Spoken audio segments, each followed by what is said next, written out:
Muy bien, pues Martinique, cuéntanos un poco sobre este libro. ¿Qué es lo que te motivó para escribir Género y Libertad? Pues mira, yo creo que son inquietudes que han estado presentes en mi corazón desde hace muchos años ya. Cuando estaba en mi primer año de la licenciatura, estamos hablando ya de hace más de 10 años, una serie de encuentros fortuitos me llevó a conocer la teología del cuerpo de Juan Pablo II. Y eso fue como una especie de giro copernicano en mi vida personal y en mi pensamiento. Y desde ese momento empezó una búsqueda por tratar de dar razones de esto que yo había descubierto en la teología del cuerpo desde la razón, o sea, desde la filosofía, porque finalmente yo soy filósofa, y empecé a preguntarme si era posible explicar así la diferencia sexual sin apelar a la revelación, ¿no? O sea, sin apelar a las Sagradas Escrituras. Eso por un lado. Y por otro lado, el contraste de una visión así con las teorías de género contemporáneas, que en su momento, apenas una estudiante de primer semestre de licenciatura, no sabía exactamente ni qué eran las teorías de género, ni quién era Judith Butler, ni sabía nada del feminismo. Bueno, o sea, sabía lo que sabemos a través de las redes y de los medios de comunicación, pero no como un tema estudiado. Y, y desde entonces, aunque sin saber ponerle palabras a mis inquietudes, empecé a preguntarme quién es la persona, qué significa ser mujer, qué significa ser varón, o sea, cómo es posible que lo expliquemos desde coordenadas tan distintas, en teorías tan contradictorias, o no contradictorias, pero opuestas entre sí, ¿no? Y la verdad es que han sido preguntas que han ido creciendo en mi vida, bueno, hasta el punto de que ahora definen propiamente mi línea de investigación. Pero cuando estudié la maestría en la Ibero, como ya leíste en mi semblanza, fue clarísimo que ese era el tema que yo quería estudiar. De hecho, yo quería estudiar en mi maestría la teología del cuerpo de Juan Pablo II. Y mi directora de tesis, Blanca Castilla de Cortázar, que es una extraordinaria filósofa española, teóloga, extraordinaria mujer y gran pensadora, ella fue quien me dijo, no te aceleres. Primero tienes que entender el mundo de hoy. Tienes que saber con quién vas a dialogar, por qué vas a dialogar con ellos, si es que te interesa. O sea, no puedes entrar directo a la teología del cuerpo porque primero tienes que saber en dónde estás parado. Y yo, la verdad te confieso que tenía un poco de resistencia al principio porque decía, híjole, es que hacer una tesis sobre teorías de género y sobre feminismo, como que es un universo tan grande, Majo, o sea, es que realmente es tan vasto, ya que empiezas a rascarle un poco, te das cuenta de que es algo muy complejo, súper vasto. Y tenía un poco yo como que de dudas y resistencia, pero ella me insistió, decidí soltarme y confiar pues en su sabiduría y en su madurez. Y la verdad es que se volvió un estudio apasionante para mí. Entonces, este libro es el resultado de esos estudios de mi posgrado en su momento. Excelente, Martinique. Oye, ¿y qué descubriste a raíz de esta pregunta que te lanzó Blanca Castilla? ¿Nos podrías platicar qué es el género? Porque al final esa es la pregunta de fondo, ¿no? ¿Qué es el género y cuál es su relación con el sexo y la cultura? Híjole, me estás haciendo la pregunta de la tesis. Mira, es sencillo. Lo que pasa es que en el discurso público, y esto es algo que tenemos que tener muy claro, respecto del género, se mezclan muchos planos y muchas teorías y movimientos políticos y movimientos intelectuales. Y entonces hay mucha confusión porque género se dice de muchas maneras, como diríamos en filosofía. A grandes rasgos, o la manera más sencilla de explicarla, es la siguiente. En antropología, cuando hablamos de sexo, nos referimos al aspecto biológico recibido de la diferencia sexual. Sin más, al dato biológico recibido en mi cuerpo en el momento en el que yo nazco. Estamos hablando aquí de constitución genética, fisiológica, mi cuerpo, ¿no? El dato biológico. Cuando hablamos de género, nos movemos ya en el plano de lo que esa realidad recibida biológicamente tiene luego de realización histórica, social y cultural. Entonces, por dar un ejemplo muy burdo, pero que creo que ayuda a entender esta distinción, cuando nace un niño en el hospital, claro, es niño. ¿Es niño por qué? Bueno, porque tiene pene, tiene toda una constitución fisiológica que se indica que es un varón.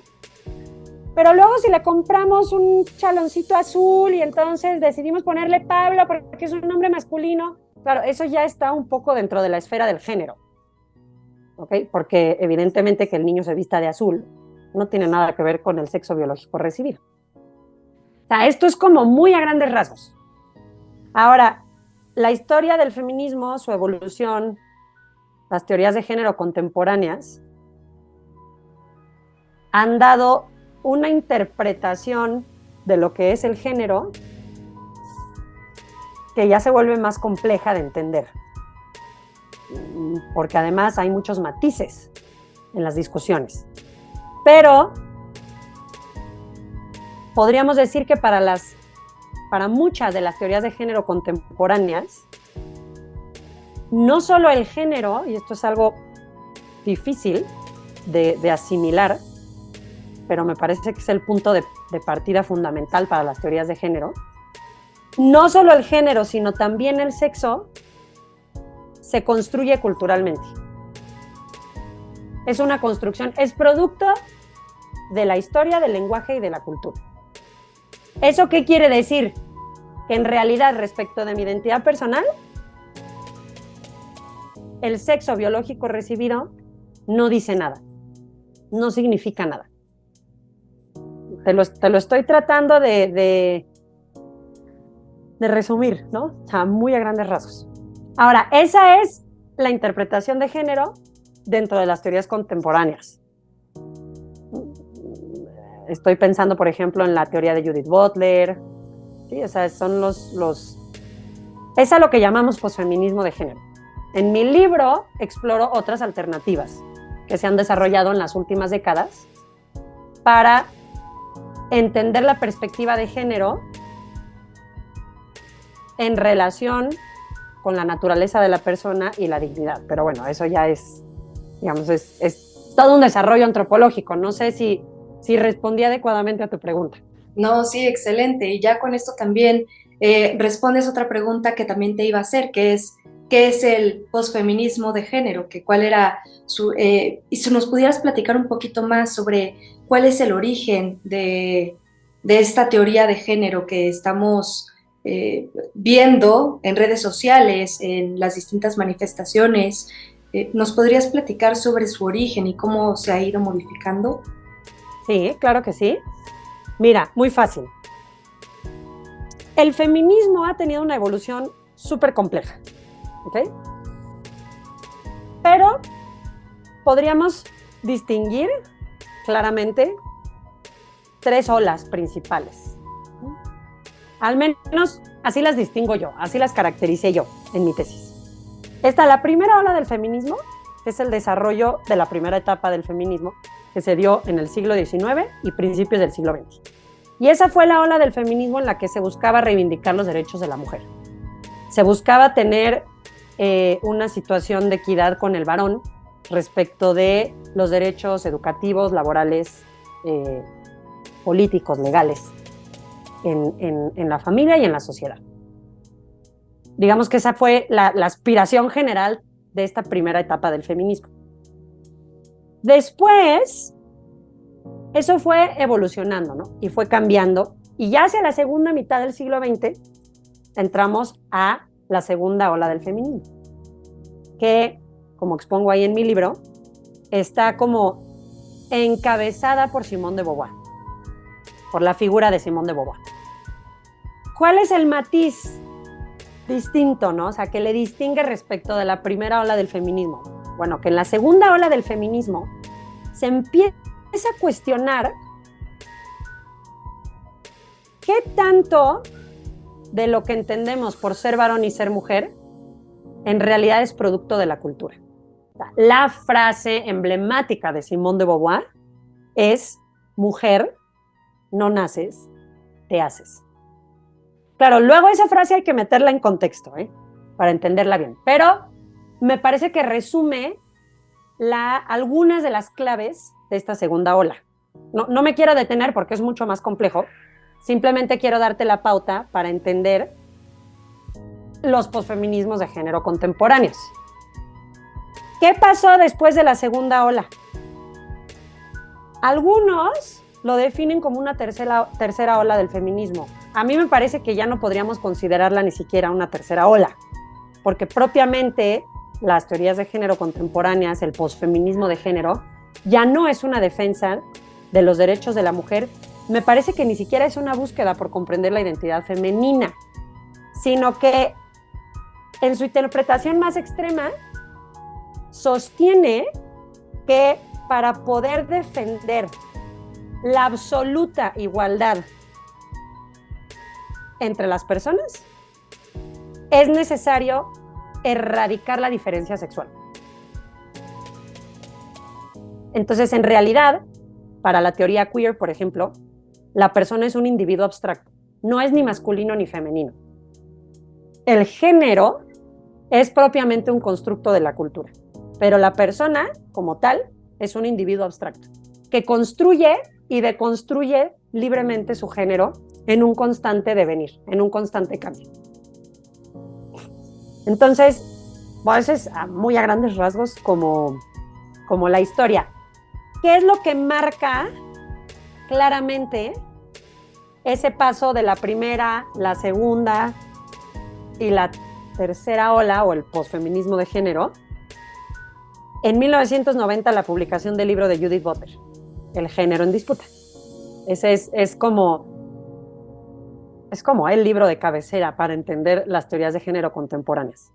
Desde mi punto de vista, hoy en día, cualquier discurso relacionado con el género, con el sexo, con la diferencia sexual, con el cuerpo, es de alguna forma u otra un diálogo con Butler.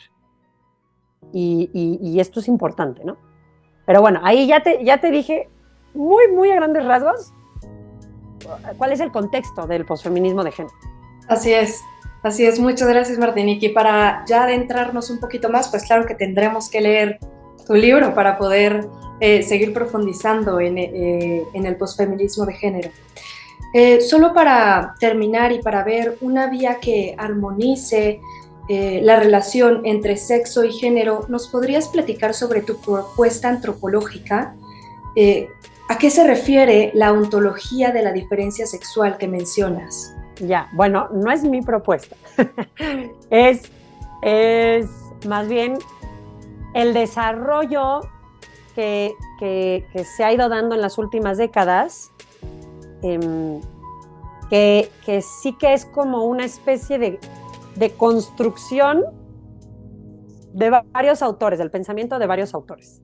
O sea que no es esto es importante, ¿no? No es mi propuesta original. Pero sí, o sea, sí sin miedo a afirmarlo, es a la que yo me adscribo. O sea, es lo que yo pretendo, de hecho, ahora, en mis estudios doctorales, es justamente proseguir esta línea, o sea, tratar de profundizar en ella y comprenderla mejor. Se trata de comprender de qué manera podemos explicar la diferencia sexual sin perder ni la igualdad ni la diferencia. ¿Por qué? Porque, ¿qué ocurría en el patriarcado? En el patriarcado se resaltaba la diferencia, pero a costa de la igualdad, claro está, ¿no? Porque es un modelo de subordinación en el que hay una jerarquía intrínseca entre los sexos. Por eso la mujer está subordinada al varón. Eso es el patriarcado, ¿no? Muy, muy a grandes rasgos. Pero en el posfeminismo de género tenemos modelos igualitaristas, que ¿qué es lo que han hecho? Rescatar la igualdad, pero a costa de la diferencia, que fue lo que te expliqué antes. En el fondo, si te fijas tú, hay la misma premisa de fondo. ¿Cuál es esa premisa de fondo? Que la diferencia sexual de suyo conlleva una jerarquía y una subordinación. Entonces, lo que han buscado estos pensadores, entre ellos está Carol Wojtyła, Blanca Castilla, Julián Marías y muchos otros, lo que han buscado es armonizar lo que en nuestra identidad sexual hay de naturaleza y hay de cultura. ¿Para qué? Para transitar, o sea, para caminar hacia una visión corresponsable y complementaria de los sexos. Por eso termino mi libro afirmando que no podemos saber quién es la mujer si no entendemos quién es el varón y viceversa. Porque para este modelo antropológico, ambos sexos se implican mutuamente. Ahora, la clave está en comprender que el sexo, esta es una frase de Carol Wojtyła, el sexo es constitutivo de la persona. ¿Qué quiere decir eso? Estoy respondiendo a tu pregunta de por qué una ontología de la diferencia sexual. Porque esto querría decir que si la persona es una unión, una unidad de cuerpo y alma, o cuerpo y psique, si lo quieres poner así, entonces yo no puedo disociarme de mi cuerpo.